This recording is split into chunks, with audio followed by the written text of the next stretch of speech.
show is your ticket to a world of mystery, nightmares, and the supernatural. Get ready for a journey to the scariest places. But remember, once you open this door, there's no turning back. Ready to explore the secrets in the dark.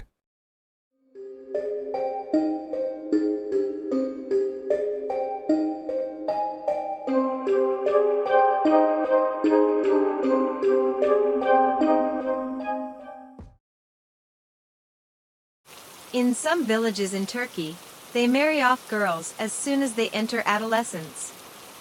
I, too, was married off at the young age of 16 to someone deemed suitable by my family, and at 17, I cradled my son Anil in my arms. My husband was an irresponsible man, spending most of his time aimlessly wandering with his friends, while I carried Anil on my back and went to the fields, earning the money to sustain our home through hard work under challenging conditions. My husband didn't live long anyway. One day, in a state of intoxication, he fell into the canal and drowned, leading to his demise. Left as a widow at the age of 26, only Anil and I remained. Those times were incredibly challenging, as I constantly faced the rudeness, scolding, and verbal harassment of the men in the village. I had to work in demanding jobs under harsh conditions to earn a living. Anil was the only thing keeping me going. He became my everything. I struggled to protect him and ensure a better future for him. However, the eyes of the villagers were always on us. They would constantly gossip about me. As Anil entered adolescence, the rumors intensified even more. I feared someone taking advantage of him, pushing me aside, and leading my son into harmful habits. That's why I kept a close eye on Anil, offering him support day and night. We faced financial struggles, but at least we were bound to each other. Until now, we had overcome challenges together. When Anil reached a certain age, I had found a job at a factory in town. Despite his young age, he worked so hard that he quickly rose to become a supervisor at the factory, earning a decent salary. Thankfully, everything had fallen into place, and we found peace. I no longer had to go to the fields to hoe. Anil's salary was more than enough for us. To stay busy, I spent my days tending to the small garden in our backyard where I planted vegetables and fruits. One day, while working in the garden, Anil came to me with great excitement. I could tell he had something important to say, and as I eagerly awaited his words, I was suddenly shocked. Because when Anil told me that he had found a girl at the factory, that he loved her deeply, and they had decided to get married, I didn't know what to say. Anil was now 26 years old, and it was quite normal for him to want to get married. However, his sudden decision, especially for a girl we didn't know or have any information about, inevitably made me uneasy. According to what Anil told me, Seema was a girl from a neighboring village who had lost her parents at a young age and was raised by her grandmother. They worked together at the same factory and got to know each other that way. Anil said he would soon introduce Seema to me, and they would get married shortly, advising me to prepare quickly for the arrangements. I was left staring after him, knowing that this day would eventually come. I had even started looking at the village's young girls, but none seemed worthy of my son. But what about this girl? What kind of person was she, and was she truly deserving of my son? I stood in place with my shoulders slumped, trying to compose myself, but my eyes were filled with tears. Anil's words were still echoing in my ears. I couldn't bear to lose my son.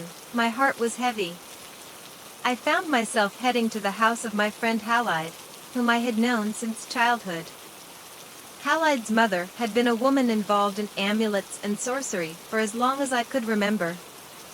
Halide, inevitably, had learned these practices from her mother, but I had never seen Halide engage in such matters. Her mother had passed away years ago, and Halide had become a simple woman taking care of her family. When I absent-mindedly knocked on her door and entered, Halide, upon seeing me, asked, "What's wrong, girl? What's going on?" Taking a deep breath, I entered the room and sat on the old bench. "Anil is getting married," I said, but the words came out of my mouth in such a way that it felt like I had said Anil was dying. Halide, without taking a breath, eagerly spoke, "Don't scare me, girl. That's great news. Did he find someone good, or did he fall for a troublesome girl? Tell me all about her." "I don't know, she's from a neighboring village, they work at the same factory. She's an orphan, a poor thing." "Anil said so," I replied. Halide, sitting beside me in astonishment, said, "Well, that's great. You had a son, and now you'll have a daughter. Or are you jealous of your son?" My heart ached. "Of course not, no way, I've become a grown man. Of course, he'll start his own family, but I don't know, I just don't have a good feeling about this girl," I said. Halide, patting my back, said, "Let's meet this girl of yours, understand her, and don't dismiss it from the start. Besides, if you're too stubborn from the beginning, even if it's not meant to be, he might marry her just to defy you." Halide was right, I knew my son. He had been a headstrong child since a very young age. If he saw me opposing it from the start, he could have insisted on it just to defy me. With the wisdom I gained from Halide, trying to appear more accommodating, I told Anil to invite the girl to our home to meet her on the weekend. Anil wanted to go and propose to the girl right away, but this time I insisted that it wouldn't happen before I met her. Anil seemed to consider that at least wanting to meet the girl was a step, so he happily accepted without further delay. As I happily went to work to share this news with the girl, I was deep in thought at that moment. Although I hoped that perhaps there might be a disagreement and they would change their minds, unfortunately, the weekend arrived, and the girl named Seema came to my house. It surprised me that she agreed to come to our home alone just to meet, even though there were no formal commitments or engagements. In reality, my intention was for the girl to suggest that they come to meet us first, perhaps leading to an argument and their separation. Unfortunately, the girl seemed more eager than ever. I remained composed, preparing treats befitting my own dignity to avoid embarrassing my son. When I welcomed her, she appeared quite ordinary, like a girl minding her own business, when viewed from the outside. She was a fair-skinned, slightly plump, medium-height girl. As soon as she arrived, she kissed my hand and greeted me with a big smile, saying, "I'm so glad we finally get to meet, Lehman Mom. Anil talks about you every day." I tried not to show it, but I was quite annoyed. As she entered, I couldn't help but think, when did I become this girl's mother? What's with this familiarity? I glanced at Anil for a moment. With a twinkle in his eye, he was eagerly awaiting my reaction. Trying to appear as sincere as possible, I attempted to put on a smile on my face. "Welcome, my dear. Anil has told me so much about you. I'm also delighted that we finally get to meet," I said. The girl hadn't sat still all day. She was serving in my house as if it were her own, offering the treats I had prepared as if she were hosting us. It was as if she had become the lady of the house, and I was the one visiting. All day, I bit my tongue, swallowing every word that came to my mouth solely for Anil's sake. When that girl finally left, I was going to breathe a sigh of relief, but Anil asked, "Hey Mom, what do you think of Seema? Isn't she a fantastic girl?" The answer I was about to give was crucial. I had to be very clever about it. "Yes, my son, she's truly skillful. Moreover, she's beautiful, mashallah," I said. Anil's face lit up with joy, but I added, "It's still too early, get to know each other. By the way, let the girl complete her dowry, and I'll slowly start saving gold on the side." When Anil asked, puzzled, "How long?" I said, 2 to 3 years should be good." Anil's face suddenly fell. Don't worry about gold. I haven't been working for years for nothing. Seima will bring whatever she has as dowry, and I'll fill in the rest. There's no need for extras, she said. In that moment, I saw the disgruntled expression on Anil's face, reminiscent of his late father. I knew that if I insisted now, everything would go wrong. Losing my son was my greatest fear, and I couldn't be the cause of it. That night, I jolted awake from my sleep in the middle of the night. My heart was pounding rapidly. I couldn't sleep due to stress until the morning. I got up early in the morning and started baking bread, did some cleaning around the house, and prepared meals. I tried to keep myself busy by constantly doing something to occupy my mind.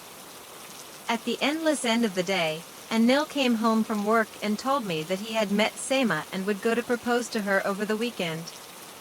I couldn't say anything. You know when they say I've lost my sight, it had really happened. I had lost my sight. The weekend came, and reluctantly, we went to propose to that girl. After that, quickly followed by engagement, henna night, and the wedding, they swiftly got married, wrapping up everything. When I got married, they had given only a bracelet and a cow, but Anil spent everything he had, all the gold he had been making and saving for years, on this girl. They were going to move into my house right after getting married. As far as I understood, their plan was to manage with me until they accumulated enough savings to buy a house in town. They had discussed and decided everything on their own. They didn't ask for my opinion or consult me at all, as if I had no say in the matter. When it was time for wedding shopping, even if I didn't want to, I had to go because of Anil. However, I never interfered in anything. The girl, seemingly oblivious, was buying everything as if she were living in her own mother's house, getting the best and finest of everything. My poor son, who had already spent all his savings, would now have to work like a dog to pay off the debt for this nonsense. At one point, unable to bear it, I pulled Anil aside and said, "Son, isn't this too much expense? Just get 2 sheets, 2 chairs, and that's enough. Is she a rich girl?" When my son replied, "Mom, Seima has had a very difficult life. You of all people should understand that best. Plus, this is not just my money. Seima has worked for years and saved money for her dowry. She contributes her own money for whatever is bought. Then we'll work together to pay it off. Besides, when Seima gets married, she'll continue to work, and we'll buy a house in town with the money from the bracelets. We'll take you with us. That's why we're renewing all the furniture. Not just us, you'll use these too. Aren't you tired of the old furniture from the day you got married?" I couldn't find any words to say. Everything had an excuse. I could only say, "If you spend so recklessly, you won't be able to buy a house in town." Anil left without even responding. I thought to myself, what does moving to the town even mean? The village was our ancestral home. I couldn't leave my garden, chickens, and animals to go somewhere. If Murat were to leave me and move to the town with that woman, I wouldn't forgive him for robbing me of my motherhood. A few days before the wedding, my heart had tightened even more, and I felt suffocated. I no longer recognized the house where I had spent my years. With new paint, new furniture, it had ceased to be my home. Despite all our fights, Anil had even thrown away the sedir where I had spent years lying down and sitting. If this girl was going to wash even the dishes in the machine, what was the point? If so, I wish my son had married a machine. I couldn't stand it anymore and threw myself out of the house, heading straight to Halid's door. I couldn't even breathe. Somehow, I had to do something, and the only person who could help me was Halid. I knew she wouldn't easily agree to help me because she wasn't like her mother. She hated magic. Finally, unable to hold back my frayed nerves, I started crying uncontrollably. I knew I couldn't endure it anymore. This girl had made me unwelcome in my own home even before getting married. My son was taking every word of hers to heart, and he was already screaming and crying, thinking he had become a burden in his own home. I was pounding my knees. Halide asked with astonishment, "What happened? Why are you crying?" fearfully. "She made my son buy everything from a dishwasher to borrowing money," I said. Halide smiled slightly and said, "Lehman, sister, we never saw such things in our youth. Let her have what she wants for her daughter-in-law, let her be comfortable. Anil has been working since childhood, spending happily on his home and wife. You should be happy," she said. Halide found an excuse for every word I said. I had to convince her somehow. Finally, I couldn't stand it and said, "When they move to town, they will leave me here." I heard Anil and the girl arguing. The girl said, "I don't want your mother, I'm forced to endure in the village house. I can't even put her in the house we will get in town. Here," she shouts, "tell her not to leave her room, not to be seen by me," I said. I had to lie, but I had no choice. Halide's face turned pale. When she asked, "Are you sure, Lehman? Did the girl really say that?" I couldn't even say the worst things she said. I was still crying, not because I didn't want Anil to marry that girl, but because of the lies I told Halide. She thought I was crying. Rising angrily from her seat, she said, "Don't worry, my sister. If she regretted entering your house as a bride, I will prepare a spell that will make her unable to lay her head on the pillow comfortably, not just on the wedding night, but every night she spends with your son." Halide stood up and called me over. We went to the garden together. After looking around to see if anyone was there, Halide led me behind the chicken coop, and I started digging. After digging for a while, a large bundle wrapped in a bedsheet appeared from the soil. An old pot, a few bottles, pages wrapped in bundles. I understood what these were. After Halide's mother passed away, she didn't want to keep her belongings at home, but couldn't bring herself to throw them away, so she buried them. After helping Halide move her belongings into the house, she said, "From now on, it's my responsibility. You go home. Don't forget to visit early tomorrow morning," and sent me off. In the following days, when their hurriedly known preparations were completed at the speed of light, it was the engagement, the henna night, the wedding, everything shook and moved significantly. My son didn't miss anything of that girl. Even the wedding sheets were of a quality unseen in the village. When the preparations for the room were complete, without anyone noticing, I discreetly inserted the amulet that Halide prepared and gave me into the lining of the girl's pillow, checking carefully to see if it was noticeable. According to Halide, this amulet was supposed to slowly drive Seima mad. Since they needed to be alone at home on their first nights, I stayed at Halide's that day, but my eyes refused to close for a good night's sleep until morning. I was curious if the amulet would work. Towards dawn, involuntarily, I felt a shiver, and I had fallen asleep. Halide didn't bother me and allowed me to sleep. Since the children had married and left, there was only Halide and her husband at home. Her husband would come home late at night and leave for the field early in the morning, so he was practically absent. Around noon, I got up and had breakfast with Halide. Seeing that I had no appetite, Halide said, "My dear, calm down, keep your spirits up. If you keep acting like this, you'll make yourself sick." She was right, but I was burning inside, unable to control myself. Finally, in the evening, I went back home. As I entered through the garden, I looked at the clothesline, but there were no sheets or anything hanging.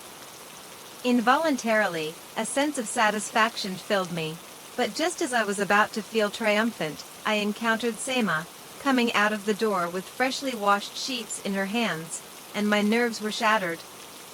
Seeing me, Seima said, "Mom, welcome home. If you had delayed a bit more, I would have sent Anil. Dinner is ready, you go ahead, I'll hang these up and set the table right away," she said. Trying not to show how upset I was, I went inside, But inside, I was cursing Halide.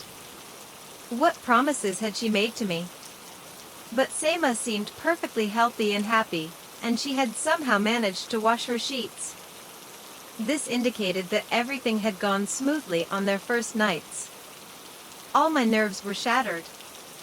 I said I couldn't sleep at Halide's house because I found my place uncomfortable, that I wanted to rest in my room, and that I wouldn't eat. In reality, I had shut myself in my room out of anger, but because I genuinely felt tired, I fell asleep early.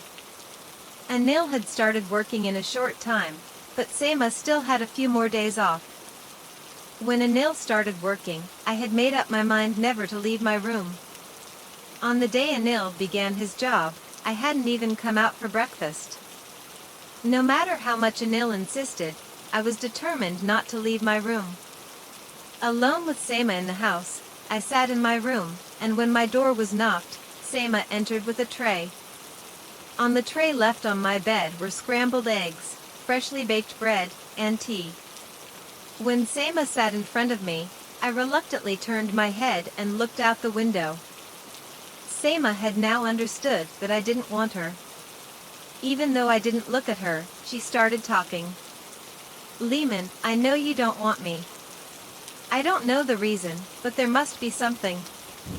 The only thing I can say to you is that I love Anil very much, and I'm doing my best to be a good wife to him. By behaving like this, you're actually hurting Anil more. Look, just because you didn't have breakfast, he went to work on an empty stomach," she said. I was really hungry. I tasted the food she brought with disdain, and I realized that it was really delicious. Even the bread she baked was perfect. When I thought calmly, I saw that she might be right. Anil was very attached to me, and my behavior was affecting him more than Seema. I still didn't want Seema, but by acting this way, I would lose myself. I left my room and placed the empty tray in the kitchen. Seema, who was busy making dumplings, I mumbled a half-hearted thanks to her. While I spent the whole day sitting in the living room chanting, Seema had been busy with housework all day and had prepared the meal with the table before Anil arrived. A few days later, Seema had also started working, but she woke up before sunrise, milked the cow, freshly baked and cooked bread. She prepared breakfast and washed the dishes before Anil woke up and then went to work.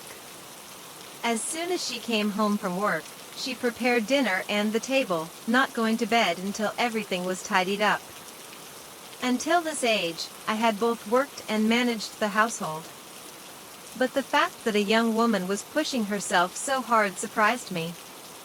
As the days passed, no matter how much I forced myself, I began to feel sympathy for Seema. Besides, there was no evidence that the spell worked. When I looked into the pillow to get the talisman, I saw that the talisman was not there, it was lost, and I decided to leave everything to fate. Despite my insistence, Seema never allowed me to do any work. I was even starting to get bored with idleness. Months later, when I learned that Seema was pregnant, I felt different emotions. The thought of having a grandchild excited me. Would it resemble Anil, or maybe me, or perhaps its mother? Due to mild bleeding at the beginning of Seema's pregnancy, she had to quit her job. Despite her resistance not to quit, we managed to convince her by saying that if she didn't quit now, she would have to stop working again when the baby grew a little. I no longer allowed her to do heavy work at home. Pregnancy suited her so well, her face was radiant with joy.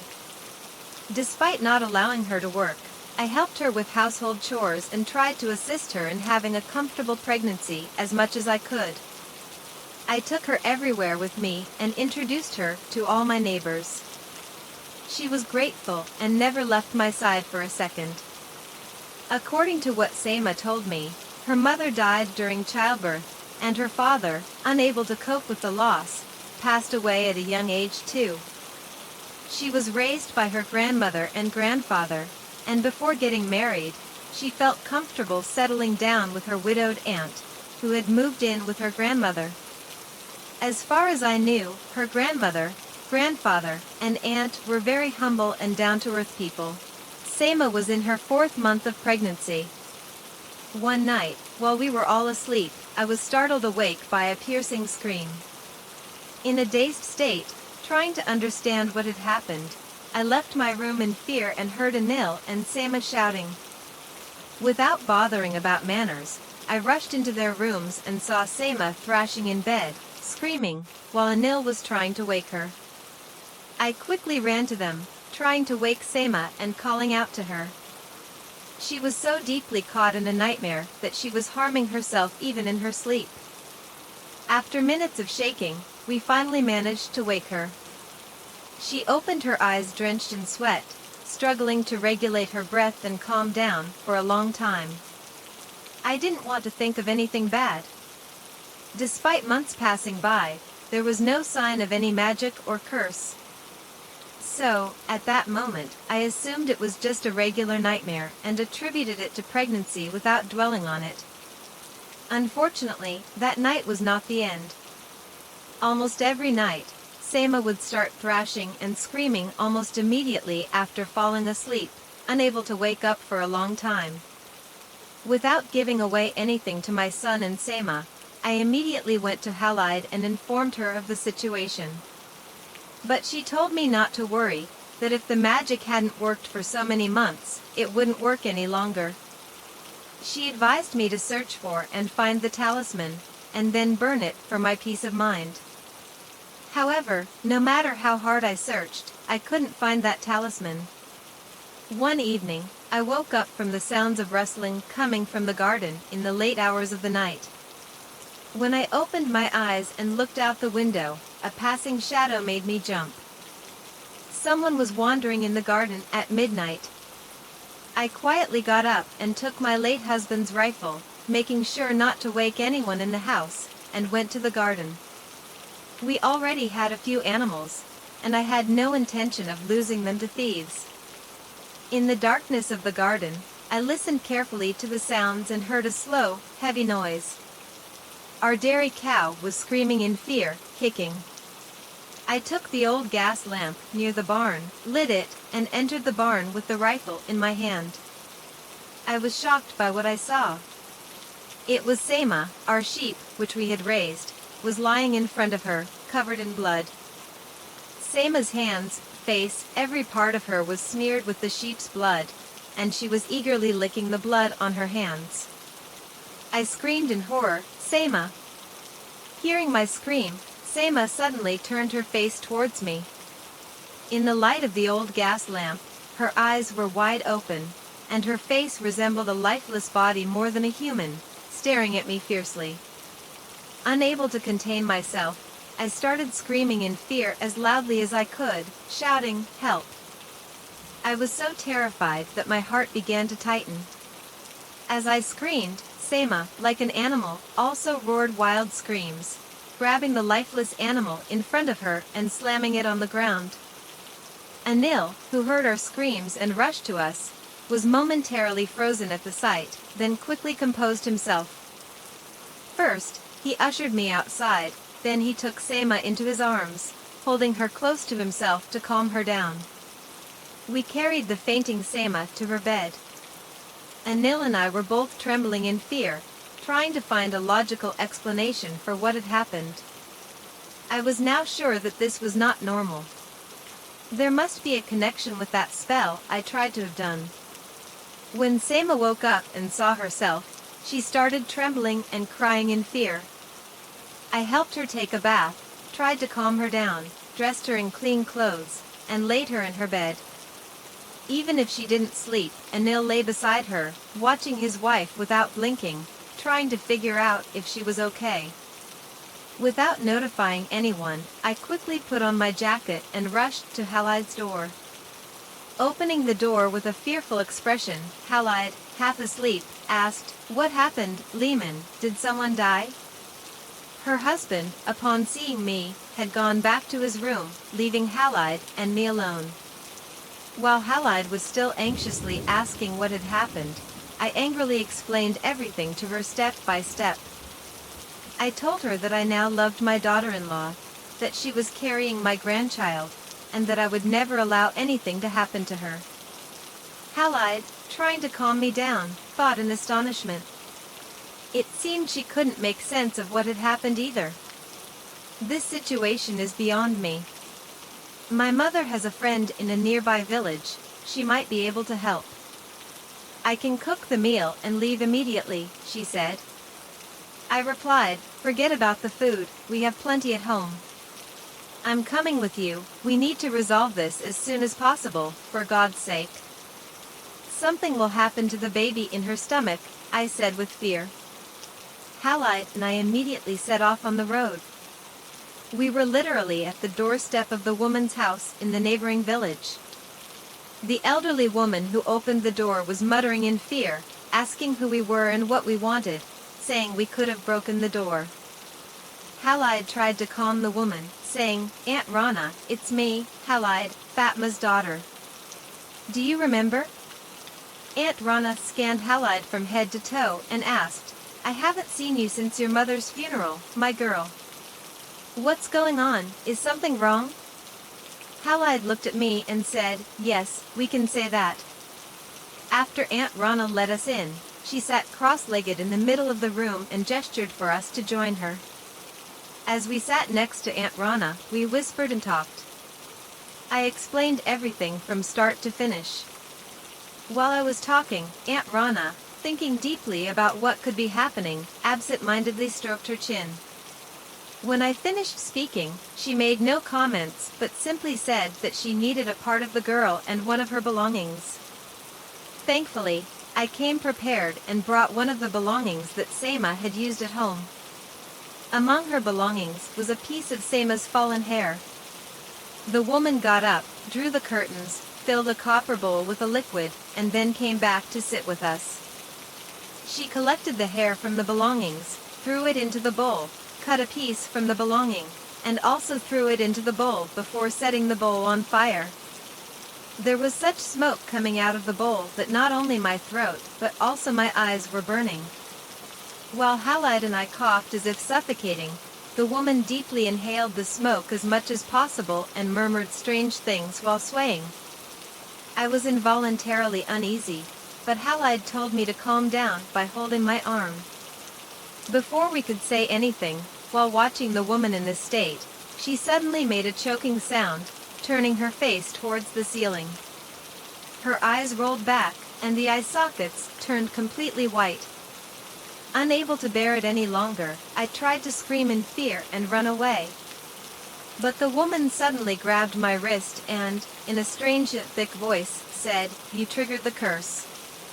The parents are dead, and now the girl will die. The curse placed on her parents has taken their lives, but they saved the girl. The magic you performed didn't work as intended, but it triggered the death curse from which the girl was saved.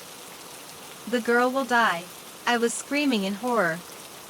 Then the woman let go of me and suddenly returned to normal, starting to cough violently. As she coughed, she was spitting out something like black tar. After she cleared her breath, she said, Do you have any idea what you've caused? What you've brought upon this poor girl, scolding Halide. Did you think of yourself as her mother? Did you think this was a game? Haven't you witnessed firsthand for years how serious this business is? I quickly interjected, It's not Halide's fault, it's my mistake. I deceived her, say whatever you want to me, the fault is mine, I said. While I was saying these, the woman said, Fine, since it's your fault, you have two options ahead of you. Either you'll watch the girl die, or you'll transfer the death curse to someone else. There's no third option, she said. It felt like I had been slapped in the face. I spoke to myself, no, I can't let Sema die. She's so young, she's innocent, and she's carrying my grandchild, I said. My God, I was crying uncontrollably, wondering how I fell into such a folly. Halide looked at me angrily and asked, Rana Auntie, do you mean transferring it to someone else? Aunt Rana replied, Understand it however you want. Whether innocent or guilty, it doesn't matter, you will transfer the magic to someone else. Someone else will die in Sama's place, she said. Halide and I looked at each other in fear. Aunt Rana continued, now go and think about it. The girl is currently only having nightmares and sleepwalking, but as time passes, this condition will worsen. She'll slowly start going mad, and if it continues, she'll eventually die, she said. Halide and I were under a dark cloud. Neither of us could find the words to say. We didn't know what to say or think. How could I have known that Sama's parents had also fallen victim to magic? They had barely managed to save Sama. I had thrown this girl, growing up without parents, back into the clutches of the curse she had just escaped. Poor Sama was dealing with the exhaustion of pregnancy, rushing around the house, and trying to keep her sanity intact. But it was impossible. Sleepwalking for nights, screams, attempts to escape. One night, when Sama ran into the forest in her sleep, it was the final straw for Anil. Because when trying to bring Sama back home, she attacked him and hit Anil's head with a stone. If Anil hadn't been lucky, he could have died. Anil was considering hospitalizing Sama, and I was resisting. Because I knew very well that the hospital wouldn't be a cure for Sama's condition. We constantly visited Halide and Aunt Rana, getting talismans and prayers, trying to provide some relief for Sama, at least to keep her away from insanity. But despite my assurances that these talismans were for her well-being, Sama refused to keep them at home and burned each one in secret. Once again, when I had just managed to fall asleep, I jolted awake with screams coming from Sama's room. Thinking she was having another nightmare, I rushed to her room, but this time, the situation was different. Despite the birth being some time away, Sama was screaming that the baby was coming. That night, I saw Sama's body for the first time. Witnessing her tearing at her clothes, seemingly reduced to skin and bones from the pain, her face was sickly pale, the area under her eyes pitch black, and her lips dry and cracked. This girl, who was once plump and healthy when she first got married, now resembled a dead person. Anil quickly ran to the village head's house. Sama didn't seem fit for giving birth at home. The bed was already turned into a pool of blood. All I could do was pray in fear. In a hurry, as they took Sama to the hospital with the village head, I went straight to Aunt Rana's house in the neighboring village, without even informing Halide. It was dawn when I arrived. Rana reluctantly opened the door after seeing me through the window, clearly annoyed at being woken up. The sun hadn't fully risen yet. What is it again? You've made a habit of knocking on my door, enough already, she muttered. I pushed my way in without even notifying Halide. Taking off the 2 bracelets I had kept since my youth, I handed them to her. Save my daughter-in-law, and I won't bother you again, don't worry, I said. Rana looked at the bracelets in her hand and tucked them into her baggy pants. Sitting cross-legged on the mat, she asked, well, have you made your decision? Taking a deep breath, I said, I committed this sin, and it's up to me to face the consequences. Aunt Rana nodded in agreement. However, taking on the responsibility for the curse is not as easy as you might think. If it were a simpler spell, we could pass it to an animal and be done with it. But this curse can only be transferred from one human to another. I don't know what the girl's family did, but being condemned to such a curse is a terrifying thing. May God not let your enemy face such a fate, she said. I was trembling with fear, but I had to pay the price for my sin. I tried to stop my trembling hands by squeezing them, saying, tell me what needs to be done, that's enough. I have accepted everything. Aunt Rana, whose years had passed, couldn't help us find the source of the spell even if we asked for it. Therefore, we didn't have many options. You have to offer something precious from your body to the Jinn that cast the spell, and there's no guarantee that they will accept. That's why you have to offer a valuable part of your body. You only have one chance, she said. I was frozen, unsure of what to say. I asked Aunt Rahim what she would suggest for them to definitely accept. Without hesitation, Aunt Rahim said, "Your tongue, obviously, all this mess has been caused by your tongue. Just cut it off. It has already done you more harm than good." Aunt Rana asked the brides for the garden scissors. I was watching them, trembling with fear. Aunt Rana first wiped the scissors thoroughly with alcohol, then passed them through the fire to disinfect. The brides were moving around, making the necessary preparations. One brought a small black pot to the center of the room, another drew the curtains, and another mixed something in a small bowl. One of the brides took my hand and led me to the pot. Rana came over with the garden scissors and looked into my eyes. I understood what she meant. I extended my tongue as much as I could in fear, closed my eyes tightly, and bit my flesh with my nails. With a sharp pain, Aunt Rana cut off my tongue in a single move. Screaming with the blood spurting from my mouth, I noticed my severed tongue in the pot. One of the brides immediately grabbed me, stuffing a cloth into my mouth. Crawling to the side and continuing to press the blood-soaked cloth against my tongue, I was descending weakly, and my tears couldn't be stopped. Aunt Rana took her place at the pot, pouring the mixtures prepared by the brides into it. She was murmuring strange things while the room seemed to darken gradually, or perhaps it was just my perception due to blood loss. As I slowly began to sway and feel like fainting, my eyes caught the brides standing in the darkness. I had seen them many times before. They were always ordinary, normal women. But now they seemed more than human. Hiding in the shadows of the dark room, a gleam emanated from their pupils, piercing through like the shine in the eyes of wild animals at midnight. This scene reminiscent of the gleaming eyes of wild animals had caused my breath to be cut off with fear. I could no longer be sure of what those women, whom I had thought were human until now, had become. The metallic taste of blood in my mouth and the smell reaching my nose were starting to make my stomach churn. I couldn't endure more blood loss and fainted. When I opened my eyes, the sharp sunlight was burning my eyes. Shielding my eyes with my hand, I looked around. 4 small children were playing in the room.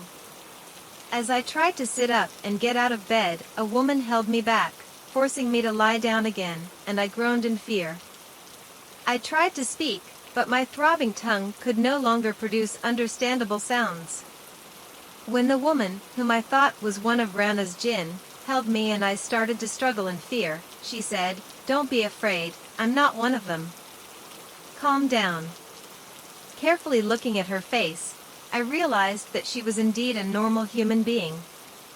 Rana entered with a copper bowl in her hand and handed it to me.